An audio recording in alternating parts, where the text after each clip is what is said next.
할렐루야.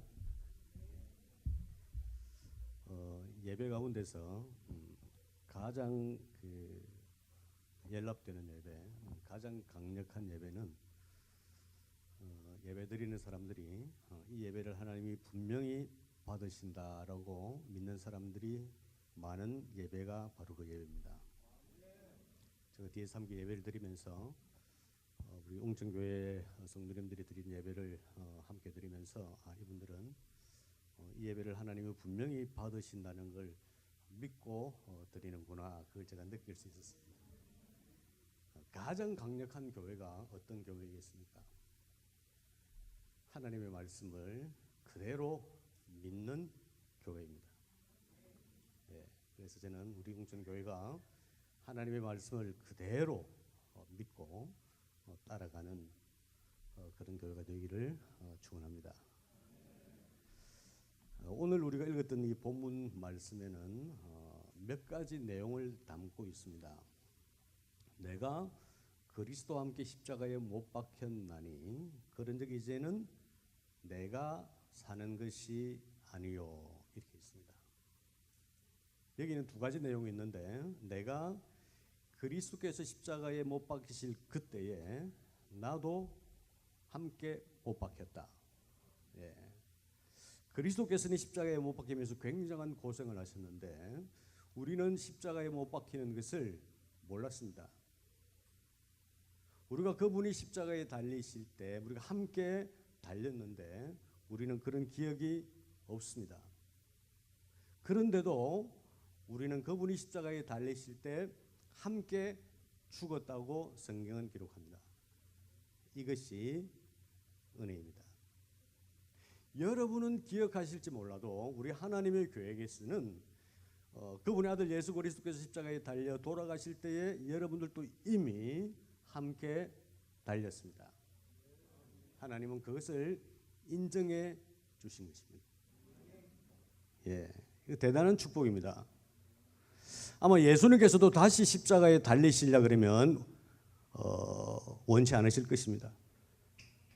그 십자가가 어마어마한 것이기 때문에 한 번으로 족합니다. 그런데 우리도 함께 십자가에 못 박혔는데 우리는 그 고생을 기억에도 없고 우리는 그런 생각이 아예 없습니다. 이것은 너무나도 큰 축복입니다. 예수님이 십자가에 달리셔서 얻었던 그 모든 것을 우리도 함께 공유한 것입니다. 이것이 크리스찬의 특권입니다. 우리에게는 십자가가 있는 것입니다. 이미 그 세상의 모든 저주를 끊어버린 그 십자가의 기억이 우리에게는 있는 것입니다. 그것은 실제입니다. 그래서 성경은 말하기를 이제는 우리가 지금 살기는 살고 있는데 우리가 사는 것이 아니란 것입니다. 이게 실감이 안 나겠지만 우리가 왜 강력한 하나님의 사람인가 하면은 우리 이름으로 사는 것이 아닌 것입니다. 이미 우리는 그 세상의 저주 가운데 살았던 그 삶은 다 끝내고 우리는 새로운 삶으로 살아가고 있는데 이 삶의 가장 큰 그 정체성은 우리가 사는 것이 아니라 그분이 사신다는 것입니다. 이건 굉장한 것입니다. 여러분이 가는 곳곳마다 여러분이 가시는 것이 아니라 그분이 가시는 것입니다. 여러분이 하시는 일 가운데 여러분의 능력으로 하시는 것이 아니라 그분이 하시는 것입니다. 그래서 사도 바울은 바꾸어 말해서 나는 그리스도 안에서 모든 것을 할 수 있다고 얘기합니다. 이 얘기를 정확하게 번역하면 내 삶에서 그리스도는 모든 것을 할 수 있다, 이 뜻입니다. 그것이 바로 우리가 그리스도 안에서 사는 것입니다. 우리가 우리 능력으로 우리 원하는 대로 살려고 하면 이미 이것은 인생이 되어버립니다. 인생에 고통이 없는 인생은 아무도 없습니다. 아무리 잘 살아보려고 해도 인생은 고통 가운데 있는 것입니다. 그러나 이제 우리는 더 이상 우리의 능력으로, 우리의 이름으로, 우리의 능력이나 힘으로 살지 않습니다. 제가 이 시간 중요한 개념 하나를 설명할 것인데 이걸 깨닫고 저는 굉장히 변화되었습니다. 아마 여러분들도 그러실 것입니다. 오늘 사도 바울은 계속해서 고백하기를 내가 이제 육체 가운데 사는 것은 나를 사랑하사 자기 자신을 버리신 하나님의 아들을 믿는 믿음 안에서 사는 것이다. 이렇게 기록되어 있습니다. 그죠? 굉장한 말씀입니다. 그런데 슬프게도 사단이 가장 싫어하는 것은 하나님의 사람들이 하나님의 말씀을 그대로 믿고 행하는 것입니다. 사단은 그것을 너무나도 잘 알고 있습니다. 사단은 이 세상의 목격자입니다. 무엇이 진실이며 무엇이 능력이며 무엇이 하나님이 원하시는 것인가를 사단은 잘 알고 있습니다. 그렇기 때문에 사단은 우리가 가만히 있다가 어느 날 은혜를 받고 하나님의 말씀을 그대로 믿고 그대로 행하는 것을 싫어합니다. 굉장히 싫어합니다. 그래서 사단은 첫 번째 그의 사역이 하나님의 선택받은 사람에게 거짓말을 해서 하나님의 말씀을 왜곡시켜서 하나님의 말씀을 그대로 받아들이지 못하게 하는 데에 성공을 했습니다. 맞습니까? 동산에 있는 그 생명나무의 줄과를 먹으면 안 된다고 주님은 말씀하셨는데 그 선악과를, 그죠?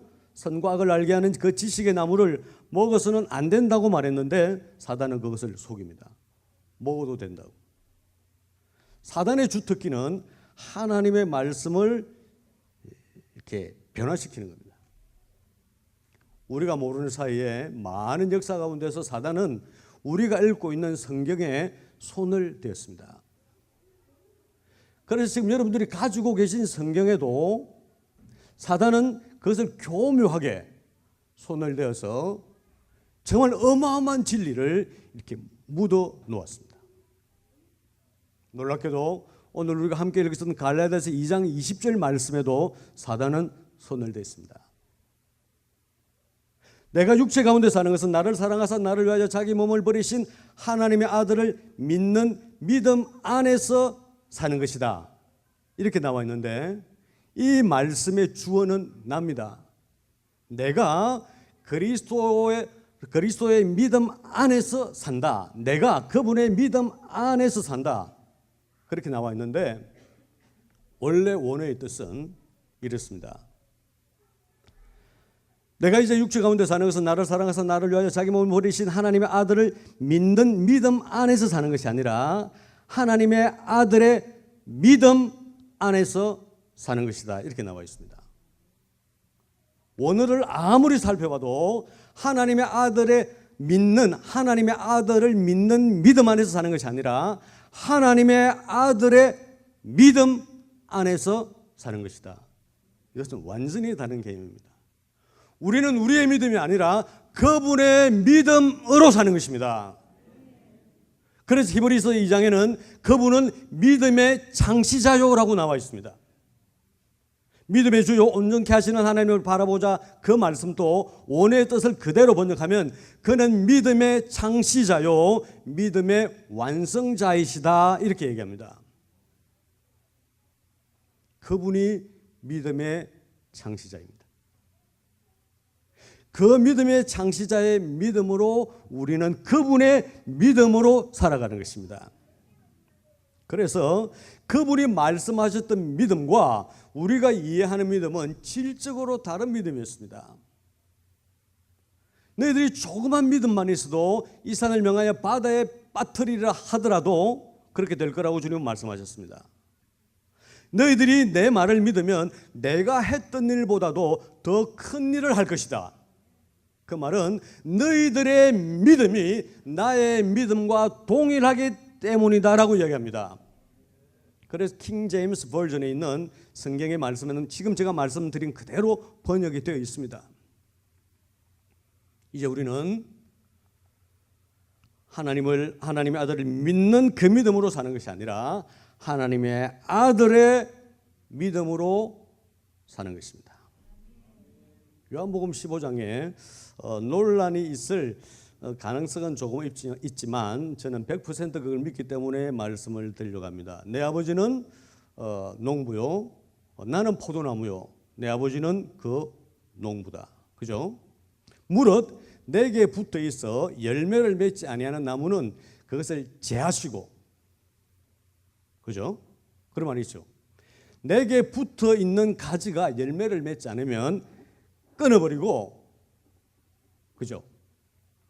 그런데 아무리 생각해도 그 말씀을 자세히 한번 보시면요, 어떻게 그 내게 붙어 있는 가지가 열매를 맺지 않을 수 있습니까? 보십시오. 무릇 내게 붙어 있어 열매를 맺지 아니하는 가지. 여러분, 가지가, 나무에 붙어 있는 가지가, 그것도 예수님께 붙어 있는 가지가 열매를 맺을 수 없겠습니까? 이 본문을 보면 내가 예수님께 붙어 있긴 붙어 있는데 뭔가 내가 잘못해서 내 잘못으로 열매를 맺지 못하는 게 아닐까? 그래서 내 믿음이 도대체 어떤 믿음일까? 이렇게 고민하게 만드는 것입니다. 그것을 제한다, 깨끗게 한다. 이 원어는 아이로라는 말인데, 아이로. 이 아이로란 말이 성경에 여러 군데 나오는데요, 대부분이 이 아이로의 번역은 위로 잡아 올리다, 위로 붙이다라는 뜻으로 서여져 있습니다. 무슨 말인가 하면은, 물은 내게 붙어 있어 열매를 맺지 못하는 나무는 끊어버린다가 아니라, 내게 붙어 있었어도 열매를 맺지 못하는 나무는 그 나무를 위로 올려준다, 그런 뜻입니다. 이스라엘에 가보신 분은 아시겠지만 이스라엘의 포도나무는 우리나라 포도나무랑 다릅니다. 우리 포도나무는 굉장히 키가 크고요, 그 덩쿨이 이제 위로 가는데 그 이스라엘의 포도나무는 굉장히 작습니다. 작기 때문에 그 가지가 밑으로 처지면 이 흙에 묻힐 수가 있습니다. 그러면 당연히 열매를 맺지 못합니다. 그러면 그 가지를 붙잡아 올려주면 열매를 맺게 된다는 뜻입니다. 이것은 크리스찬 유대인들이 설명하는 성경의 해석입니다. 우리가 그리스도 안에 붙어 있으면 결코 열매를 맺지 못하는 일은 없을 것입니다. 우리가 붙어 있는 것은, 가지가 나무에 붙어 있는 것은 가지의 일이 아니라 나무 전체의 일인 것입니다. 가지로 영양분을 올려주는 것은 가지가 하는 일이 아닙니다. 그것은 나무가 하는 일입니다. 우리의 믿음은 내가 만드는 믿음이 아니라, 내가 용을 쓰고 내가 노력함으로써 얻는 믿음이 아니라 단지 그분의 믿음을 믿는 것입니다. 맞습니다. 실제로 있었던 얘기인데 남아프리카 공화국에 있었던 일인데, 어느 그 젊은 남자가 문란한 성생활 때문에 에이즈에 걸려서 들것에 실려서 교회로 나왔습니다.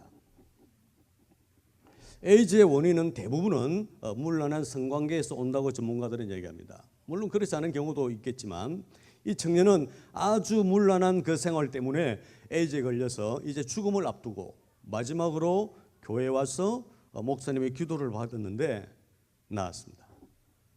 예. 그것은 바로 믿음입니다. 그분이 앞으로는 거룩하게 살겠습니다. 앞으로는 절대로 그런 나쁜 짓을 하지 않겠습니다. 그러니 나를 고쳐주십시오. 그것 때문에 병이 고쳐지는 게 아닙니다. 그것은 바로 그리스도의 믿음, 그 그리스도 안에 있는 사람들의 믿음으로 말미암아서 치유가 된 것입니다. 이 청년은 치유가 되었습니다. 너무 기뻤습니다. 그래서 그는 교회를 잘 다녔고 그렇게 잘 살았습니다. 그런데 슬프게도 이 청년은 몸이 건강해지니까 옛날에 어떤 그런 그 욕망들이 생겨나기 시작했고, 자기도 모르게 또 옛날처럼 생활이 돌아갔습니다. 그러다가 이 청년은 다시 그 에이즈에 걸리게 되었고, 시간이 지나고 나서 또다시 죽음의 문턱에까지 가게 됐습니다. 그때 이 청년이 그 죽음을 앞두고 내가 다시 교회로 가야 되겠구나. 그래서 많은 사람들이 보는 가운데서 들것에 실려서 교회로 왔습니다. 여러분, 어떻게 해야 될까요? 이것을 본 교우들이나 이 청년을 다시 본 그때 기도했던 그 목사님은 어떻게 해야 될까요? 그리고 중요한 것은 하나님은 이 청년을 어떻게 바라보실까요? 결론을 이야기하겠습니다. 이 청년이 다시 치유함을 받아서 다시 새로운 몸으로 치유받는데 이 청년은 아무런 제약이 없는 것입니다. 여러분, 어떻게 그렇게 치유를 받고 또 그럴 수 있느냐?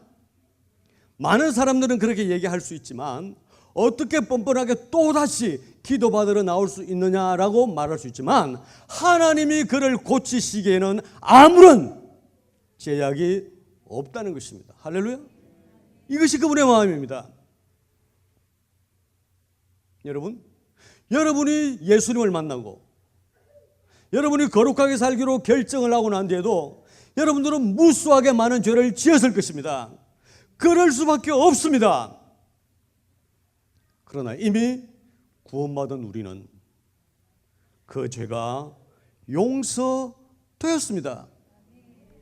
다시는 죄를 짓지 않겠습니다라고 말은 할 수 있지만 주님은 다시 여러분들이 죄를 지을 것을 아십니다. 여러분의 죄 때문에 망설일 필요가 없는 것입니다. 그러면 용서받고 또 죄 짓고 용서받고 또 죄 짓고 그래도 되느냐? 물론 안 됩니다. 아이들은 장래일을 걱정하지만 부모가 볼 때에는 걱정 안 해도 되는 것입니다. 여러분들도 언젠가 죄를 지을래야 지을 수 없는 사람이 될 것입니다. 그것이 그분의 능력인 것입니다. 내 믿음으로가 아니라 그분의 믿음으로 날마다 달려갈 때에 지난해에는 짓지 않고서는 견딜 수 없는 죄였지만 이제는 지을 수 없는 그런 상태로 우리에게는 분명히 올 것입니다. 저에게 9살짜리 막내딸이 있는데 어느 날 저에게 와서 이렇게 말했습니다. 아빠, 아빠도 죽어? 그렇지 뭐 죽겠지. 얘가 저를 빤히 쳐다보면서 아빠가 죽으면 난 정말 견딜 수 없을 것 같아.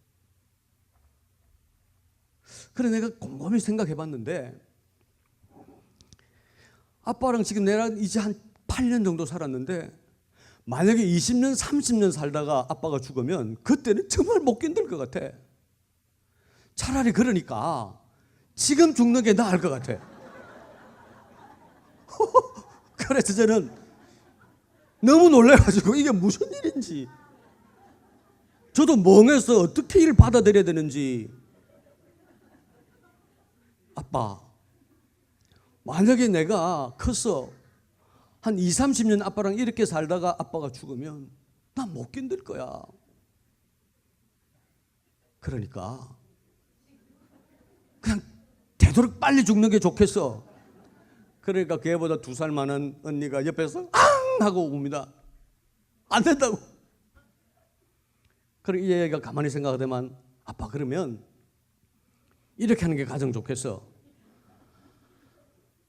엄마가 집에 오면 엄마한테 빨리 말해서 엄마한테 운전면허증 따라 그러고 엄마가 운전면허증 따는 날 그날 아빠 죽어. 그래야 우리가 어디 가도 안 불편할 것 같아. 그 얘기를 듣고 나니까, 더 실제적인 얘기를 듣고 나니까 제가 마음이 벙벙벙한 거요. 야, 이거 집사람 오면 얘기해봐야겠다. 그래서 집사람한테, 여보, 당신 생각은 어때? 내가 빨리 죽으라는데 어떻게 해야 되나? 여보, 어떻게 할까? 그러니까 집사람이, 아니야 여보, 당신은 나랑 같은 날 죽어야 돼. 그 얘기 들으니까 굉장히 안정이 되어 있습니다. 제 9살짜리 딸은 자기가 앞으로 장차 겪게 될 아버지 죽음에 대해서 도무지 이해할 수도 없고 받아들일 수도 없는 것입니다. 근데 그이가 지금은 몰라서 그러는 거예요. 지가 시집가고 아들 낳고 딸 낳고 사랑하는 남편이 있으면 아버지가 죽으면 소식 듣고 나서 한 번은 울겠지. 사는데 아무 지장 없는 거예요. 왜냐하면 제가 그랬어요. 전 아버지 돌아가실 때 좀 울었지만 어머니 돌아가실 때는 울려고 노력해봤는데 안 울어졌어요. 저희들은 어머님 돌아가신 날 잔치를 했어요. 너무너무 기쁜 일이라고. 이제 드디어 우리 어머님이 천국 가셨다고. 오래 사시다가. 그래서 우리는 아무도 울지 않았어요. 여러분, 지금은 여러분들이 죄를 짓지 않고 지금은 능력 없는 삶, 겨우 살아가는 삶이 참 힘들다고 생각하겠지만 그렇지 않습니다. 우리가 믿음이 있으면 그 일은 가능한 것입니다. 아브라함은 가장 아름다운 처녀와 만나서 결혼을 합니다. 저는 지금도 궁금한 게 80몇 살 된 할머니가 얼마나 아름다웠으면 왕이 탐을 냈을까요? 아브라함의 아내가 80이 넘었는데 너무너무 예뻐서 아브라함이 이집트로 가면서 걱정을 했습니다. 혹시 이 여자를 빼앗아가고 자기를 죽일까 봐. 저는 천국 가서 꼭 그 사라 할머니를 보고 싶어요. 천국 가서 할머니라 그러면 안 될지 모르겠지만 얼마나 아름다웠으면 아브라함은 행복했을 것입니다. 그런데 아브라함은 그녀와 결혼하고 자기 나이 90이 되도록 아이가 없었습니다. 아름다운 아내와 평생을 살았지만 아이가 없었습니다. 이제 그도 죽음을 준비해야 되는 그 시간이 다가오고 있었습니다. 그런데 어느 날 하나님은 아브라함에게 찾아오셨습니다. 내가 너의 자손을 저 하늘의 별처럼 해변가의 모래처럼 많게 하겠다. 얼마나 소원했고 그렇게 되기를 너무나도 기다렸지만 그의 평생에 1%의 가능성도 없던 그때에 주님이 찾아오셔서 너의 자녀를 많게 해주겠다. 그걸 아브라함은 믿었습니다. 여러분, 이것이 믿음입니다. 주님의 믿음은 사람들이 볼 때는 불가능하다고 생각하는 것이 되는 것으로 믿는 것입니다. 예수님은 십자가에 달려 돌아가시기 전에도 그의 믿음이 흔들렸다고 볼 수는 없지만 우리 사람들의 언어로는 설명할 길은 없지만 예수님은 그 십자가 앞에서 죽음 앞에서 그분은 흔들렸다고 제가 감히 말은 할 수 없지만 그분은 슬펐습니다. 울었습니다. 그리고 될 수만 있다면 그것을 피하고 싶었습니다. 그러나 결국은 우리의 주 그리스도께서는 그 죽음을 받아들입니다. 왜 받아들였을까요? 그분에게는 믿음이 있었습니다. 내가 죽어도 아버지께서 나를 살리실 것이다. 할렐루야. 이것이 그분의 믿음입니다. 그의 나이 99에 마지막으로 찾아오셨어. 아브람, 내년 이맘때에 네 아내가 너에게 아들을 낳아줄 것이다. 이제 너는 완전히 행해라. 할렐루야. 왜 아이가 태어나기 1년 전에 그 말씀을 하셨을까요? 왜 9년 전에 처음 만났을 때 아브라함에게 그 말씀하지 않았을까요? 이제 아브라함은 하나님 보시기에도 완전하게 될 거라고 하나님은 아셨기 때문입니다. 우리에게도 그런 날이 올 것입니다. 정말 아브라함에게 아들 이삭이 태어났고요. 너무나도 아름답게 잘 자랐습니다. 그러던 어느 날, 아브람, 네가 가장 사랑하는 아들 독자 이삭을 나에게 번제로 바쳐라. 이때 아브라함의 생각은, 도대체 하나님이 왜 이러시지? 왜 이렇게 말을 바꾸시지? 이스마엘이 아니라 이삭을 통해서 내 후손이 많아질 거라고 말씀하셨는데 왜 내 손으로 그를 죽여서 번제를 드리라고 하시지? 이거 도대체 잘못하신 거 아닌가? 그리고 혼자 골방에 들어가서 생각하고, 아니야, 이건 아무래도 잘못된 거야. 내가 하나님께 여쭤봐야겠어. 그러지 않았습니다. 아브라함은 내가 이삭을 죽여서 번제로 드리더라도 그분은 내 아들 이삭을 살릴 것이다. 할렐루야. 이것이 믿음입니다. 이것이 하나님의 아들의 믿음입니다. 아브라함이 이삭을 죽여서 바치려고 했던 바로 그곳에 하나님의 아들이 십자가에 달려 돌아가십니다.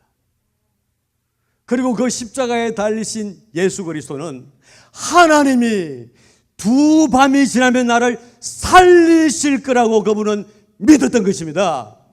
그분이 바로 믿음의 창시자인 것입니다. 할렐루야. 맞습니다. 여러분,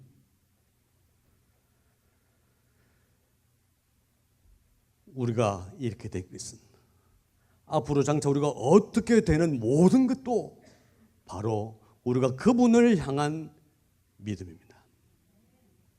맞습니다.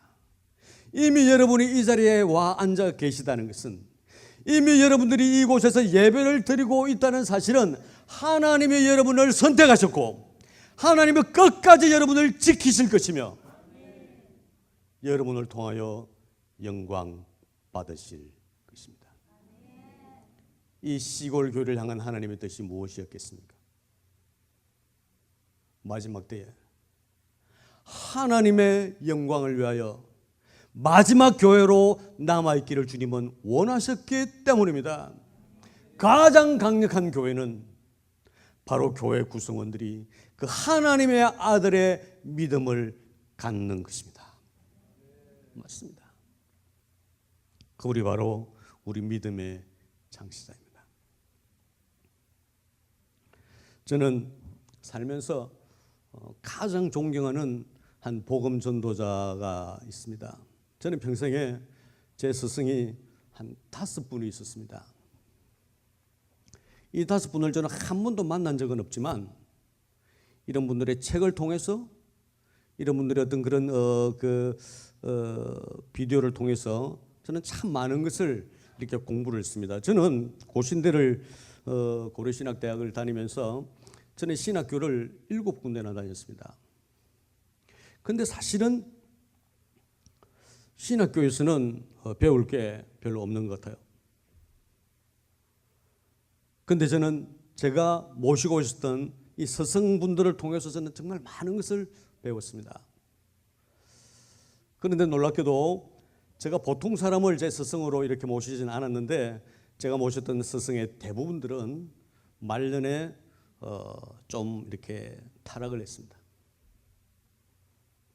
근데 이제 저에게 남아있는 유일한 어떤 그런 유명한 분 가운데 저에게 한 분 스승이 남아있는데, 이분은 너무너무 오랜 세월 동안 복음 전도자의 길을 가고 있는 분입니다. 혹시 여러분들도 아실지 모르겠지만 라인하르트 본케라는 독일계 목사님입니다. 이분은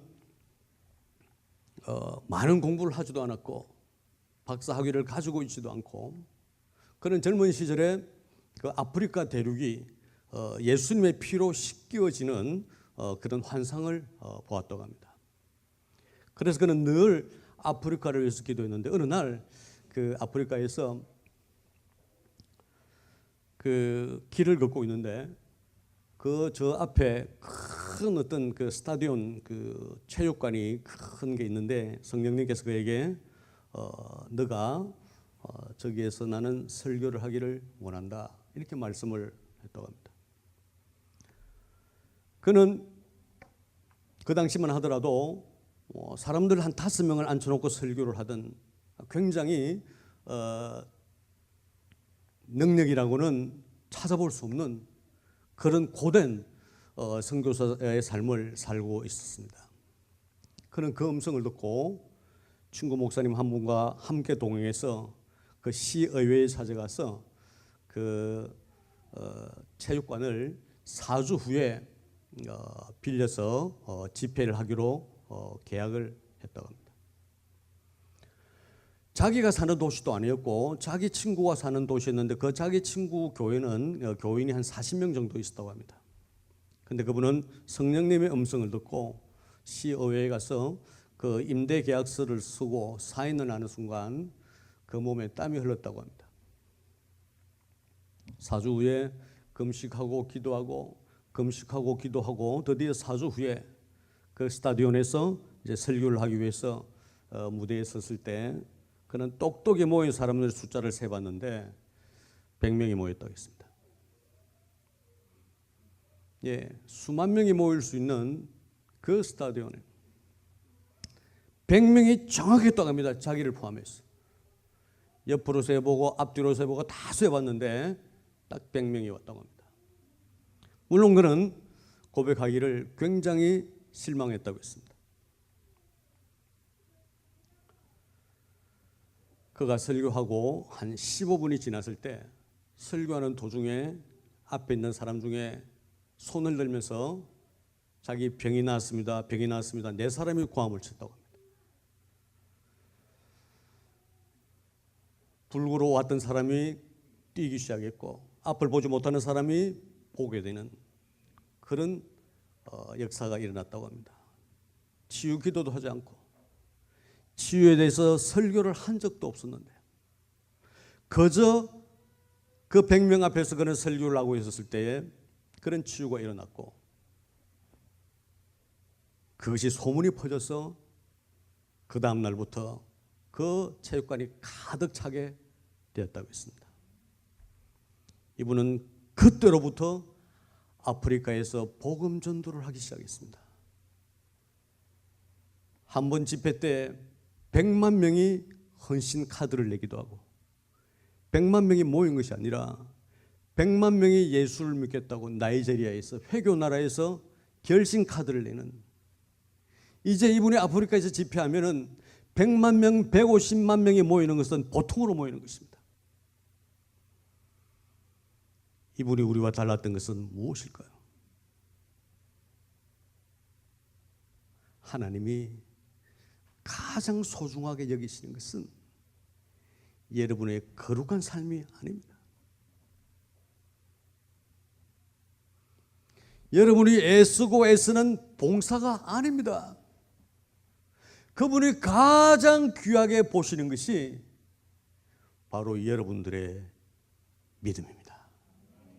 믿음만 가지면 거룩한 삶은 따라오게 되어 있습니다. 믿음만 가지면 봉사는 저절로 되어 있게 되어 있습니다. 믿음만 가지면 이 땅에서의 성공은 보장이 되기 때문입니다. 믿음이란 무엇일까요? 오늘의 본문처럼 믿음이란 첫째로 내가 그리스도와 함께 십자가에서 죽었다. 이제 나는 사는 것이 아니다. 이제 나는 사는 것이 아니다. 이제 내가 사는 것은 그분 안에서 사는 것이다. 그분의 믿음으로 사는 것이다. 이것이 믿음입니다. 맞습니다. 그분이 내 안에 계시다는 것을 여러분은 날마다 믿어야 합니다. 그분은 이사를 좋아하시는 분이 아닙니다. 여러분 생각에 내가 주님을 모셨는데 내가 죄를 지어서 그분이 잠시 나가실 거라고 생각하지만 아닙니다. 그분은 왔다 갔다 하시는 분이 아닙니다. 그분은 우리처럼 계약을 잘못해서 이사를 잘못 갔다가 다시 나오는 분이 아닙니다. 그분은 끝까지 기다리고 참고 계시는 것입니다. 맞습니다. 방금 제가 말했던 이 본케라는 목사님이 절겨 예화를 드는 예화가 있어서 제가 한번 여러분들에게 좀 이렇게 그분의 예화를 좀 들려드리려고 합니다. 어느 부자 청년이 큰 대저택을 가지고 있었습니다. 2층짜리 저택이었는데 1층에도 방이 5개고 2층에도 방이 5개인 아주 근사한 집을 가지고 있었습니다. 이 청년은 그 집을 굉장히 사랑하고 그 집에서 사는 것을 굉장히 행복해했습니다. 어느 날 점잖은 노크 소리가 들렸습니다. 문을 열어보니 예수님이었습니다. 얘야, 혹시 내가 너희 집에 들어가서 함께 살아도 되겠니? 이 청년은 아주 영적인 청년이라서 예수님 물론이죠. 환영합니다. 제가 2층에 보면 제일 크고 제일 좋은 방이 있는데 그 방을 드리겠습니다. 예수님은 언제든지 점잖은 분이라서 그분이 요구하시는 분이 아닙니다.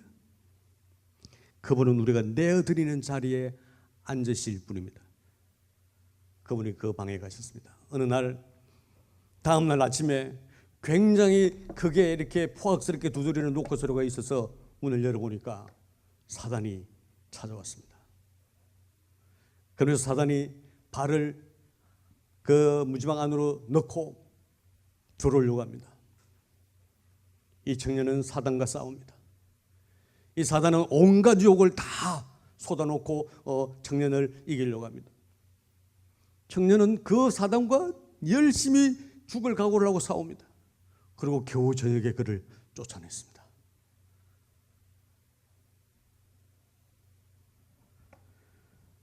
다음 날이었습니다. 또 누가 문을 두드려서 혹시 사단이 아닌가? 사단이면 내가 문 조금만 열어보고 사단이면 문을 닫아야지 하고 문을 조금 열어보니까 역시 사단이었습니다. 문을 닫으려고 하는데 이미 사단이 발 하나를 집어넣습니다. 하루 종일 이 사단과 싸웁니다. 죽을 힘을 다 해서 겨우 쫓아내고 문을 닫고 나서 이 청년은 생각합니다. 내 집에 예수님이 계셨지. 예수님, 왜 내가 이토록 사단과 싸우는데 왜 가만히 계시나요? 그때 예수님이 이렇게 말씀하십니다. 너는 이 10개의 방 가운데서 나에게 오로지 방 하나만 내어줬지. 그래서 이 청년은 내가 잘못했구나. 예수님, 이제는 우리 50개 50으로 합시다. 예수님이 2층을 다 쓰시고 제가 1층을 다 쓰겠습니다. 그 다음날 또 사단이 찾아왔습니다. 사단이 와서 또 하루 종일 싸웠습니다. 겨우 사단을 쫓아내고 다시 예수님께 갔습니다. 예수님이 저희 집에 계시면 나를 좀 도와주셔야 되지 않겠습니까? 그때 예수님이 이렇게 말씀하셨습니다. 너는 너의 방 10개 중에 5개밖에 나에게 주지 않았지. 그때서야 이 청년은 정신을 차리고 예수님, 제가 잘못했습니다. 우리가 50대 50으로 우리가 반반의 권리를 가지고 사는 것이 아니라 제가 이 10개의 방을 다 드리겠습니다. 당신이 우리 집에 와서 사시는 것이 아니라 내가 당신의 집에서 살겠습니다. 그 다음 날 또 아침에 포악스럽게 노크를 누가 했습니다. 이 청년이 또 깜짝 놀랐습니다. 또 자기가 사고야 할 걸 생각하니까 소름이 끼쳤습니다. 그런데 그 노크 소리를 듣고 큰 발자국 소리를 들었습니다. 예수님이 문을 향하여 나가고 있었습니다. 그리고 예수님이 문을 활짝 열었습니다. 그때 사단이 제가 주소를 잘못 보고 온 것 같습니다. 다시는 그 청년이, 그 사탄이 그 집에 오지 않았다고 했습니다. 내가 그리스도와 함께 십자가에 못 박혔나니 그런 적 이제는 내가 사는 것이 아니요 내 안에 그리스도께서 사시는 것이라. 이제 내가 육체 가운데 사는 것은 나를 사랑하사 나를 위하여 자기 몸을 버리신 하나님의 아들의 믿음 안에서 사는 것이라. 우리는 우리 집에 그분을 모시는 것이 아니라 우리가 그분의 집에 들어가야 합니다.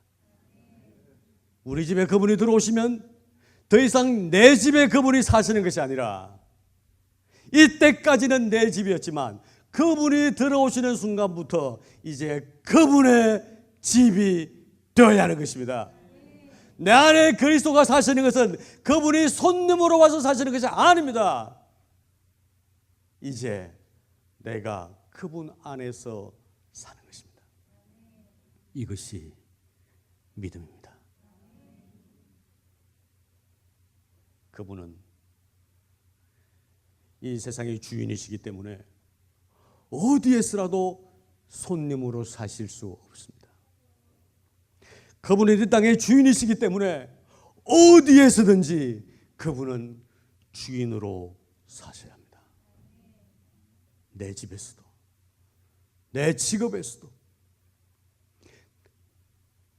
내 친구나 내 자식의 영역, 물론 교회도 그분의 것이 되어야 합니다.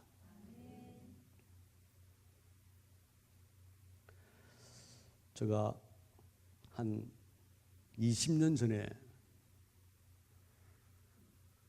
부산에 있는 한 교회에서 설교자로 한 6개월 정도 사역한 적이 있습니다. 갑자기 그 당회장 목사님이 병으로 쓰러지시는 바람에 제가 6개월 동안 그 교회에서 이제 설교 사역을 했습니다. 아마 그 교회에서는 저를 후임으로 이렇게 생각을 하신 것 같습니다.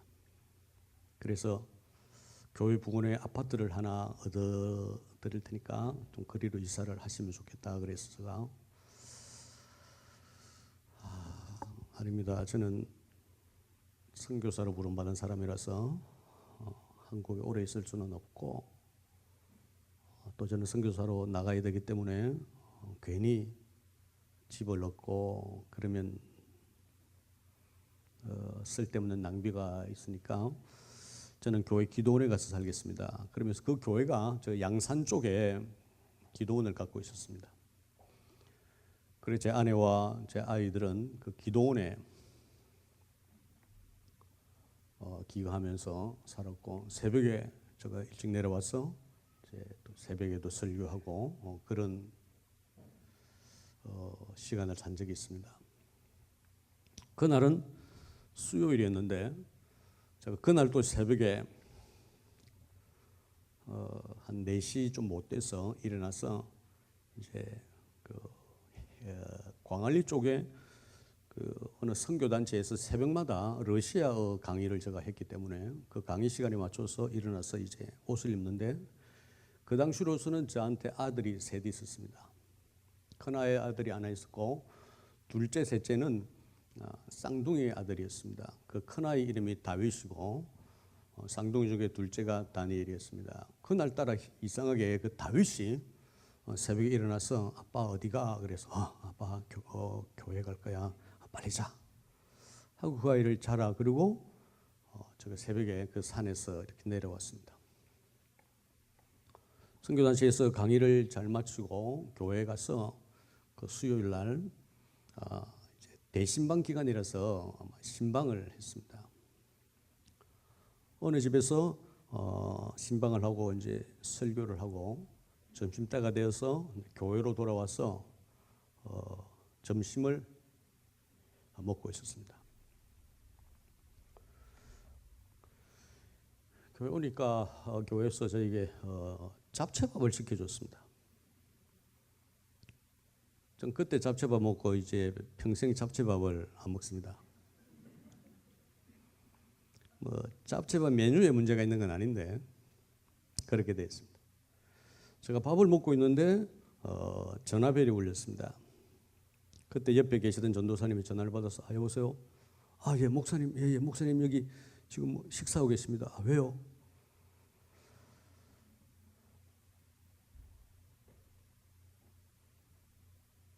그래서 저는 전화를 받는 소리를 들으면서 저는 이제 밥을 먹고 있었는데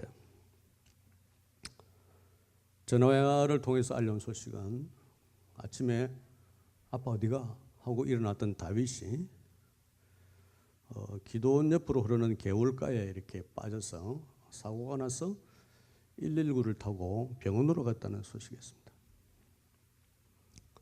제가 다윗에게 평상시에 다윗 너는 커서 뭐가 되고 싶어? 그러면 난 119 대원 되고 싶어 이랬던 아이가 119 타고 병원에 갔다 그래서 119 타고 병원에 갔으면 됐네 하고 저는 밥을 계속 먹고 남은 신방을 가야 되니까 신방 준비를 했습니다. 병원에 갔으면 되었고 내가 간다고 달라질 일은 뭐 있겠나. 그래서 신방을 나가려고 하는데 그 당회장 목사님이 저를 불렀습니다. 목사님 혹시라도 아이가 병원에 가서 아빠가 필요한 경우가 있습니다. 신방은 내일 해도 되니까 병원에 가보십시오. 그래서 저 병원으로 이제 운전해서 갔습니다. 병원에 차를 세워놓고 응급실로 뛰어들어가서 보니까 응급실 베드가 쭉 있는데 제 눈으로 확인하기에는 응급실 베드에 환자가 아무도 없었고요. 그 구석에 한 간호사가 앉아서 이렇게 서류를 정리하고 있었는데 제가 그 간호사에게 혹시 김다윗이라고 물에 빠져서 왔는데 혹시 여기 지금 어디 있습니까? 이러니까 간호사가 저를 보지도 않고 일을 계속하면서 김다윗 영안실에 있어요.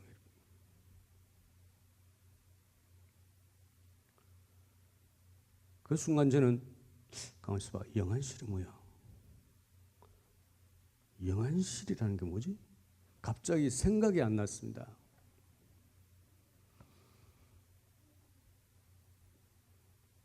영안실. 그리고 정신을 차려서 제가 영안실에 내려가니까 영안실에서 일하시는 분이 저를 데리고 와서 그 냉동실에 있는 칸을 열어서 제 앞에 내려놓았습니다. 아빠 어디가? 새벽에 말했던 그 아이가 죽어서 있었습니다. 제가 설교하고 있었던 시간에 아이는 물에 빠져서 119를 타고 간 것입니다. 무릎을 꿇고 아이 머리에 손을 올렸습니다. 하나님 감사합니다. 내 입에서 감사합니다라는 말이 나왔습니다. 이것은 저의 말이 아니었습니다. 내 속에 계시는 그리스도의 말이었습니다. 저는 이 순간에도 하나님 아버지가 내 아버지라는 사실에 감사드립니다. 그것은 제 입에서 나왔지만 내 속에 계시는 그분의 말씀이었습니다. 다음 날 이 어린 아들의 장례식을 제가 집례를 했습니다. 하나님은 사람들 앞에서 절대로 눈물을 보이지 마라 그랬습니다.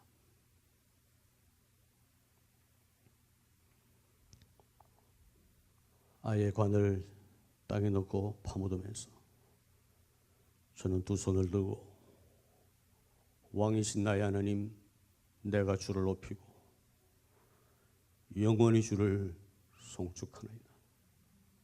찬송을 불렀습니다. 그것은 저의 믿음이 아니었습니다.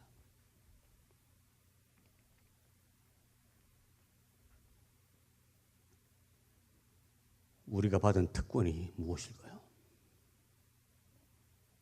그것은 그리스도가 내 속에 와 계시다는 사실입니다. 더 이상 그분이 십자가에 매달려 있지 말고 그분이 내 속에 계시다는 것을 우리는 믿어야 하는 것입니다. 내 없는 믿음을 끌어모으려고 하지 말고 내 자산을 챙기려고 하지 말고 그분의 것을 우리의 것으로 삼아야 하는 것입니다.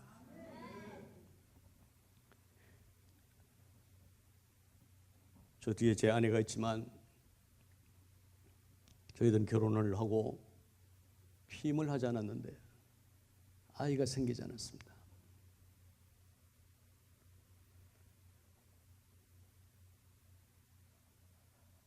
다윗이 5월 달에 하늘나라로 가고 다음에 1월 달 딸이 태어났습니다. 그래서 그 딸의 이름을 부활이라는 뜻을 가진 아나스타시아라고 지었습니다.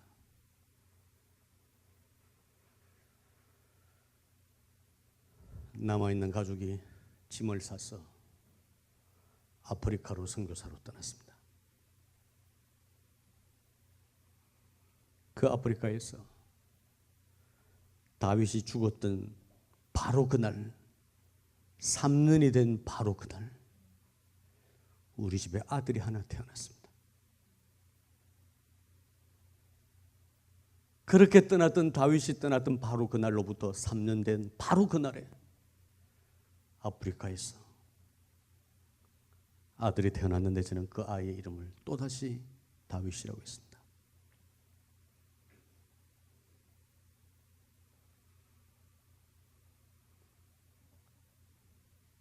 사람들은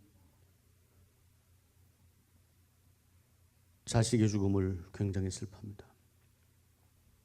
저희 아버지가 그 아이 장례식을 마치고 돌아오니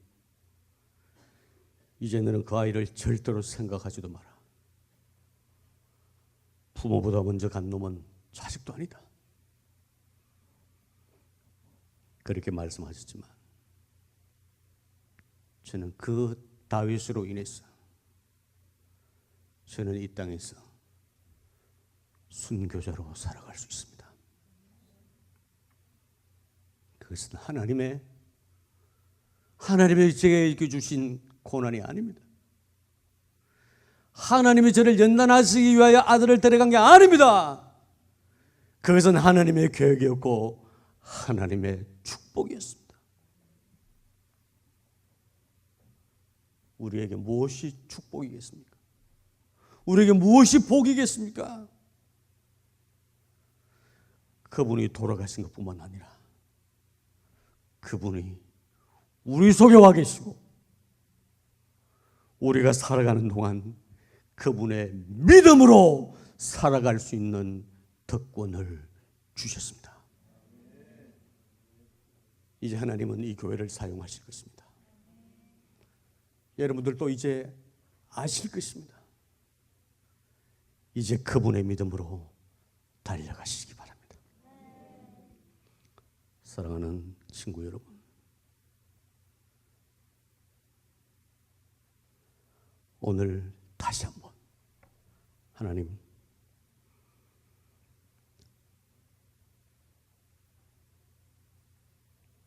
죄 속에 계신 당신을 동업자가 아니라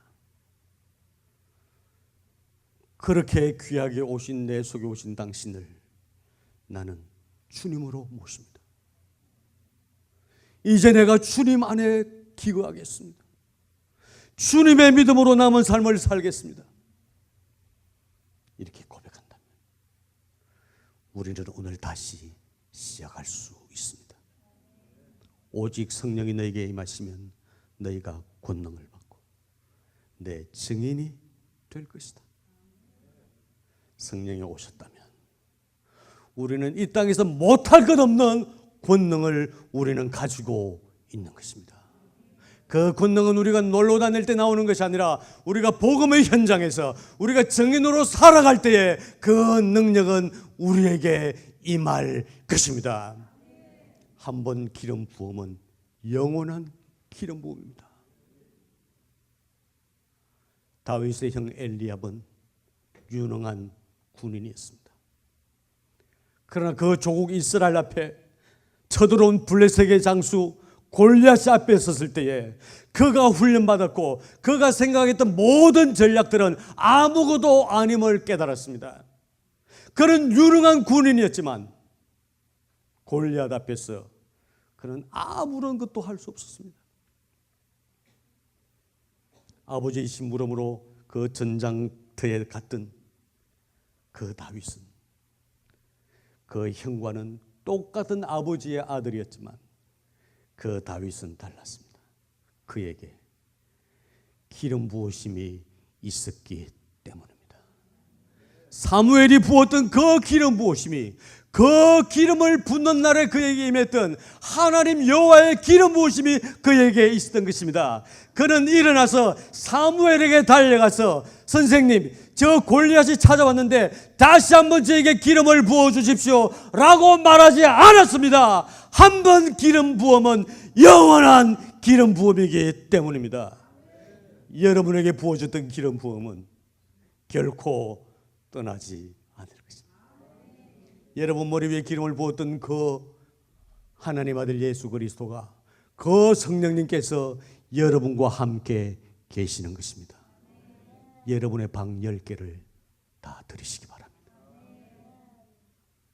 남김없이. 저도 선교사로서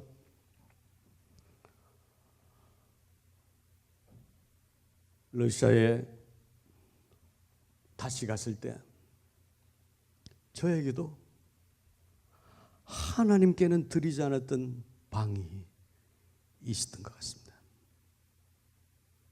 이방만은 나 혼자 있고 이방만은 끝까지 내가 가지고 가고 싶다. 그것은 거기에서 유명한 가수가 되는 것이었습니다. 저는 러시아에서 제 노래했던 CD가 발매가 되었습니다. 러시아에서 가장 유명한 라디오 방송국에서 하루에 5번 내 노래를 돈을 제게 주고 들었습니다. 내가 다시 러시아에서 노래를 한다면 유명해질 거야. 돈 걱정 안 해도 될 거야. 그런 마음이 저에게 있었던 것 같습니다.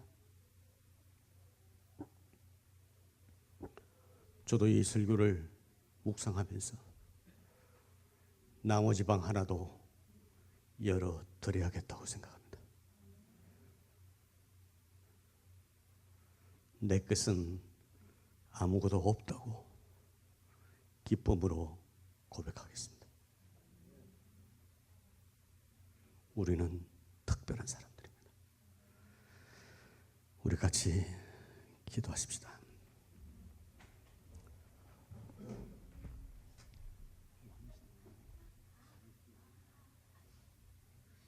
여러분, 혹시 여러분들 가운데서 하나님, 이제 제가 여러분께 그 하나님께 다 드리겠습니다. 제가 몰래 문을 자물쇠로 잠궈 놓았던 문을 열고 다 드리겠습니다. 내 믿음으로가 아니라 하나님의 아들의 믿음으로 살겠습니다.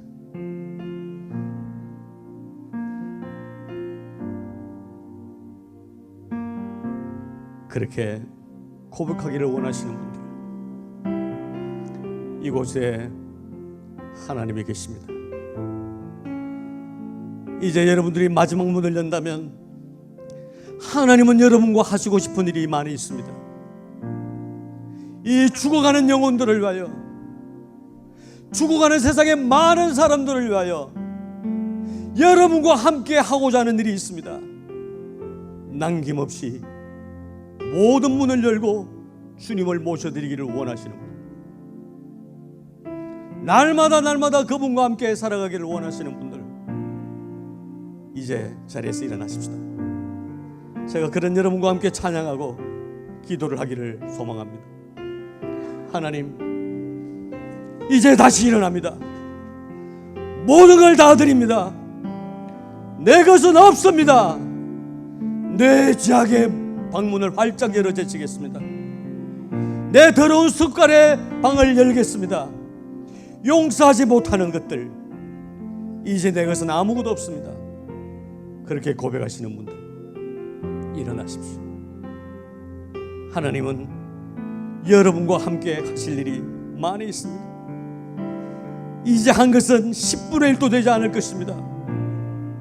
하나님은 여러분과 함께 일하시기를 원하십니다. 할렐루야, 할렐루야. 여러분이 모든 문을 다 열어서 하나님께 드린다면 여러분의 병도 더 이상 여러분의 것이 아닙니다. 여러분의 재정적인 어려움도 더 이상 여러분의 문제가 아닙니다. 그분이 여러분 앞에서 나가실 것입니다. 할렐루야. 이것이 복음이고 이 복음을 믿는 것이 믿음입니다. 살아계신 하나님 아버지, 이 시간 주의 종이 새롭게 결심하고 일어선 당신의 자녀들을 위하여 당신이 저에게 주셨던 하나님의 자녀의 권세를 사용하겠습니다. 할렐루야. 주여, 이제 우리가 치유자로 세상에 나가게 하시고 복주는 자로 세상에 나가게 하여 주시옵소서. 이 시간 내가 나사렛 예수 그리스도 이름으로 말하노니 하나님의 자녀들의 육체를 붙잡고 있는 더러운 질병들아, 나사렛 예수 이름으로 말하노니 이제 떠나가라. 하나님의 자녀의 관계적인 면을 잡고 있고 부부 사이에서 이간질하며 더러운 생각에 사로잡히게 하며 우리의 사업을 방해하는 모든 악한 것들아, 이제 우리는 모든 것을 하나님께 드렸다. 너희들이 손대고 있는 것이 하나님의 것임을 알지어다. 나사렛 예수 이름으로 말하노니 이제 떠나가라. 다시는 돌아오지 못할지어다. 하나님, 이 교회가 마지막 때에 당신의 도구로 사용될 것을 믿습니다. 이미 그 일을 시작하셨사오니 주여 기쁨으로 그 일을 행하시옵소서. 당신의 종을 일찍 이곳에 보내시고 당신과 함께 살게 하신 주님을 찬양합니다. 이 종이 가는 곳곳마다 주의 능력이 나타나게 하시며 주의 이름이 높이 들리게 하여 주시옵소서. 이 종으로 말미암아 유럽의 복음의 문이 활짝 열리게 하시고 이제 주님의 기쁨이 이들로 말미암아 충만케 하여 주시옵소서. 주님을 찬양합니다. 예수 그리스도 이름으로 기도드립니다. 그분은 우리의 왕이십니다. 왕이신 나의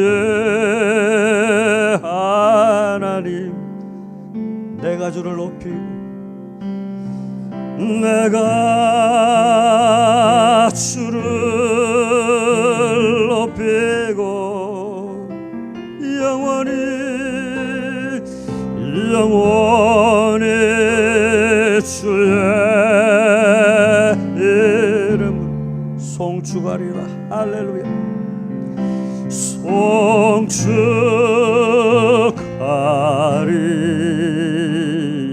송축하리다. 왕이신 나의 하나님, 왕이신 나의 하나님,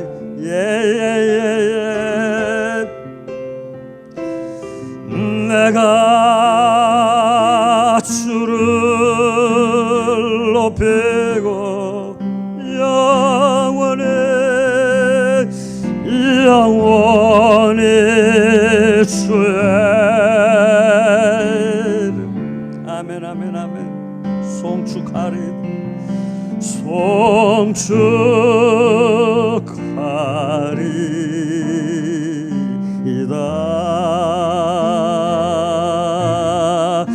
온 마음 다해 사랑합니다. 온 마음 다해 주 알기 원하네.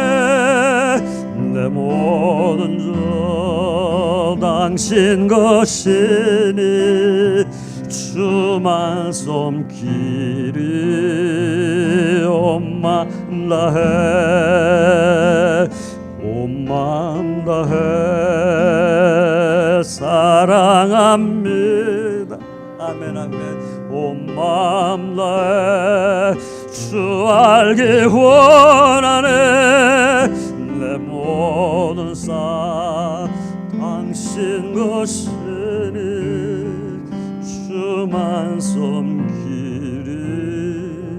온 마음 주여와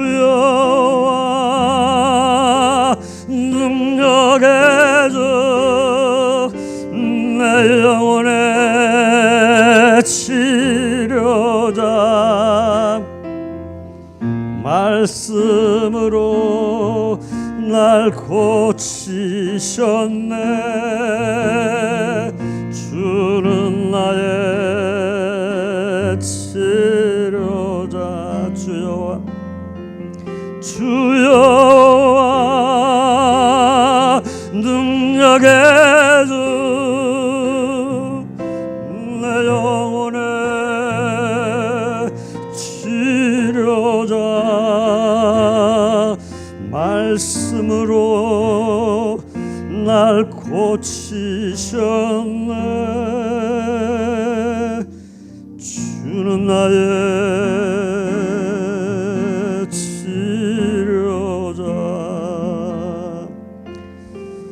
예, 살아계신 하나님께 우리 큰 박수를 보내드리십시다. 할렐루야, 할렐루야, 할렐루야.